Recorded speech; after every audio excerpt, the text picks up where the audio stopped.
Расул Гамзатов.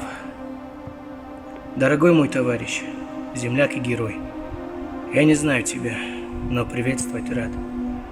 Вот прошел уже год, и проходит второй, как погиб на войне мой единственный брат.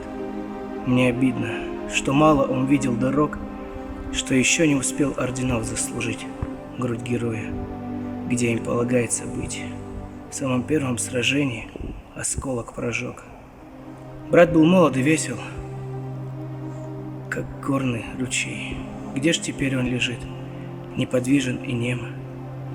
Нет, не высушить слез материнских очей, и отца моего не утешить ничем. Но сегодня про подвиг твой слух к нам пришел, и тогда в первый раз за нерадостный срок мать сменила свой черный печальный платок, и отец будто заново сына нашел, Магомед.